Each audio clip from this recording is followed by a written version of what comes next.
On my first summer back home from my freshman year of college, I picked up a part-time job delivering pizza in a town around 30 minutes away from where I lived. The area, in rural Georgia, is known for having places that are in the middle of nowhere, and the pizza place's whole shtick was that it delivered to even to the most remote areas imaginable within the town limits. I could fill books with the weird experiences that summer, from the call that came from a long-abandoned warehouse to the dog that got excited about the pizza in my hand and accidentally shredded my pants with her claws. But one will always stand out in my mind as the creepiest. It was getting fairly late at night, around 10:30, so I was confident at the time that I would be sent on no further calls before closing at 11. However, someone barely managed to miss the cutoff time, and our clerk accepted their order since they were so close. I was given the address and a single box of hot dough and sent on my merry little way. The first red flag was the driveway, or rather the lack thereof. There was a mailbox but no actual driveway, not even gravel. It was really just grass, and a barely distinguishable trodden pathway that resembled more of a service trail than it did something frequently used. I bumped along, wondering if I was even en route to the place, when I saw a slightly above average sized house coming over the horizon, horribly dilapidated and completely surrounded by overgrown woods. I guesstimated where the rest of the driveway led, and ended up parking in a grassy patch that could have been the walkway just as easily as it could have been the front yard. Headlights aimed towards the porch as per company policy. I walked up to the door, but I believe that calling it a door is generous. It was a door frame, alright, but the door itself was just a large slab of wood, propped haphazardly against the side of the house, barely covering the entrance. This was red flag number 2. The third and fourth red flag were also on the door. This included the A4 sheet of printer paper with the words, "Around back," scribbled in all caps, which was hanging just below the place where somebody had self-engraved the door with the title, Manson Family Ranch. Typically, I would never go around to the back of a house, especially a shady unlit house, and especially at night.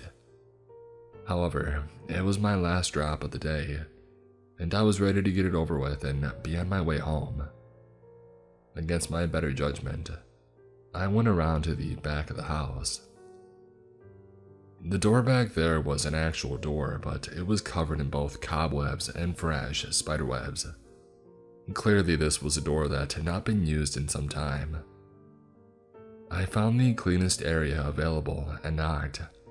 I counted to 45 and knocked again. There were no lights on in the house, and I could hear no movement from inside. I knocked and counted again, and repeated the sequence 3 more times before I was finally creeped enough to decide to return back to my car. As I turned, I finally heard a voice coming from inside the house, clearly agitated, but I couldn't tell what they were saying. I tried to knock one more time, and as I was counting, I heard something in the woods behind me. It started out as just movement deep in the trees, but soon enough, I could make out distinct running footsteps coming directly towards me through the brush. As I'm standing there, coming to terms with my impending demise, I followed the direction of the noise to the edge of the woods, which is around 15 feet away from me. In the moonlight, I could clearly see the woman who had stepped out. She was relatively old, in her 60s I would guess. She had long blonde gray hair, which was tangled and matted and hung down past her hips. She was in what looked to be originally a white nightgown, but at the time it was dingy and closer to a beigeish brown color. She was absolutely barefoot, and her feet were covered in dirt and what had to be blood, presumably due to the fact that she had just sprinted through the prickly woods, where there was no trail to be seen. I never learned her name, but I still affectionately refer to her as Red Flag number 5. She stopped short when she saw me and started to shake her head no with her eyes wide. I stood there like a terrified deer in the most messed up headlights ever as she took a few more steps towards me, reaching out to me finger pointed. Her voice came out way stronger than mine would have at the time when she spoke. You know how southern people can either sound like loving grandmothers or backwoods killers? Well, she sounded like the latter when she drawled. "Oh, no, no, no, no, no. No, honey, no. You get on, get on out of here." I wish I could say that I listened. I ran, I laughed. But I was so in shock at how the events were playing out that my own self-preservation was put on the back burner, while I tried to figure out just what in the Kentucky Fried F was happening. She seemed to realize that I was not moving, even if I could not make my mouth move to ask her what was happening, or even what to do with the stupid pizza in my hands. She looked at me like she could have smacked the heck out of me right then and there, and proceeded to deliver Red Flag number 6 through 12. "Darling, did you hear me? You deaf or dumb? Young girls like you come out here and then they don't get to leave." So, I finally quit being the dumb person in a horror movie when I realized that this was not a funny little ghost story. This was a 5'3", 116-pound me, potentially being targeted to be robbed or kidnapped, or worse. So I dropped the dumb little pizza, which had serious serial killer toppings by the way, and started running back to my car, which I had stupidly left on and unlocked, as was usual for most of my deliveries. As I neared the car, I heard a slam from behind me, and I looked over my shoulder to see that the wooden door had been pushed over and had fallen into the porch beneath it. As I was closing the car door, an older man was limping down the front steps, waving his arms like an airplane runway attendant at me, calling me a little bee, telling me to get out of the car right now. At a loss for what to do, I called out something muttery and shaky, and along the lines of, "Pizza's out back."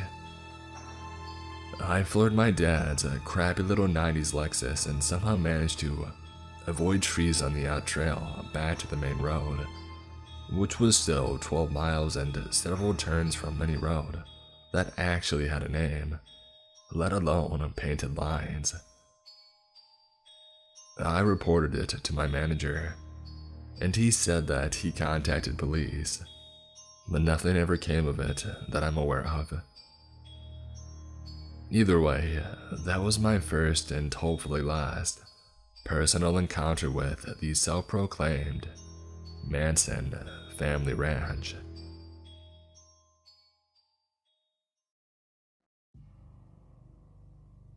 Okay, before I get into the story, there are a few things I need to explain about my country, South Africa, for you to fully understand the story.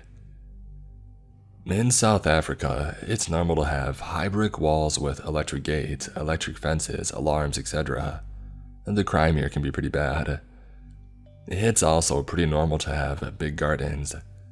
My family and I are big animal lovers, so at the time, we had 6 dogs, 2 Shar-Peis, 2 German short-haired pointers, and 2 dachshunds. With that being said, our dogs roam freely in and out of the garden, as it's obviously enclosed. We usually leave the veranda door open during the day for them to do their thing. Another thing about South Africa, it's normal to have a live-in domestic worker, a maid, or a gardener. Like the average family usually employs them. It's not only for wealthy people, which seems to be a thing in other countries. For the story, our DW is Ellie, and our gardener is Vince. So, this happened in 2007 and I was 9 years old. My older brother was 10, and I had just gotten our first cell phones that day, my dad surprised us after work. You may think it's a bit young, but it was used for emergencies or to communicate with our parents. Anyways, it's an important piece of info for the story. We don't usually leave our veranda door open at night due to security reasons, but I remember it being a hot summer night that night. So of course, this night of all nights, the veranda door was wide open, and the dogs were doing their thing in the garden. My brother and I were in my parents' room setting up our new cell phones, all excited. Nellie's daughter, Anne, who's like an older sister to us, she was 18, was helping my brother and I. My dad was somewhere in the house and my mom was in the bath. I specifically remember Anne having a comment about how the dogs would not shut up and how annoying it was. And that's when I noticed it too. Sure, they would bark, but it was usually the dash hounds that yapped when the bigger dogs just chilled. Plus, it would only happen for a few minutes and then they would get over it. But something was different that night, as even the bigger dogs were barking nonstop. My dad appeared in his room and mentioned to us that he had noticed the dog's incessant barking, and he was going to go check if everything was okay. No alarm bells went off on my head, and I don't believe my dad thought anything was amiss either, because my brother had asked to investigate with him, and my dad agreed. I was obviously too engrossed in my new Sony Ericsson. My dad ventured out to our garden with my brother in tow, when my dad had noticed that the dogs were all grouped, growling and going nuts at the dark corner behind our in-the-ground swimming pool. The best way to describe it is our garden beyond our pool hits like a slight decline, so we have a few steps leading down the hill to the bottom end of our garden. We usually have a lamp that lights it up, but my dad had noticed how that lamp seemed to be off, which confused him because he could have sworn it worked the other night. Either way, my dad said he got his gut-wrenching feeling because of this and because of how out of character the dogs were acting. He called after them and they would usually come running, but tonight they all seemed to just look at him and then turn back around and continue going crazy at this dark corner down the steps.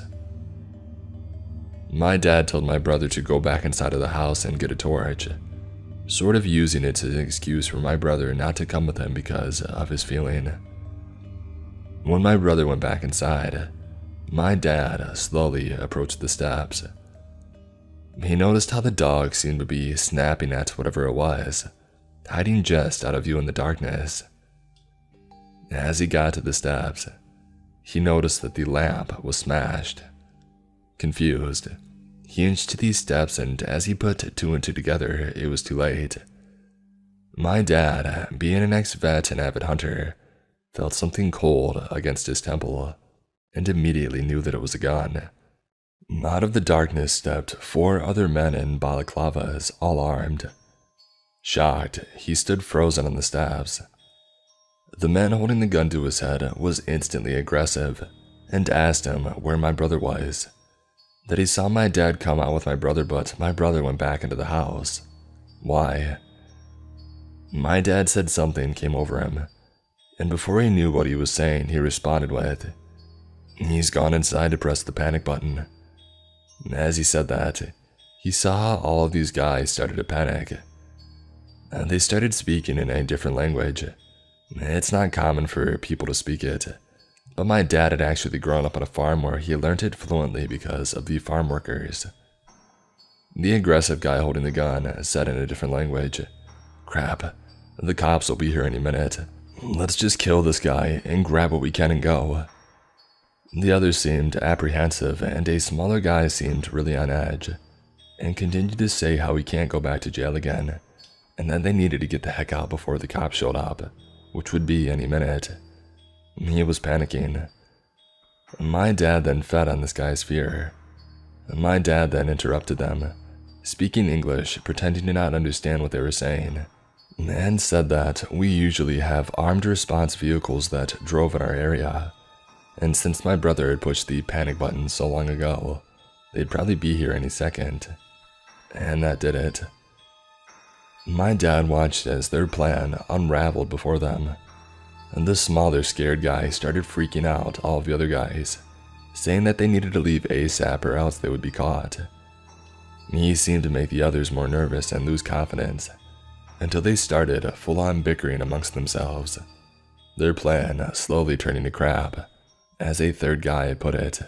The aggressive one, pointing the gun at my dad's head, slowly lowered it as they had started fighting, losing focus on my dad and shifting his focus onto his crew.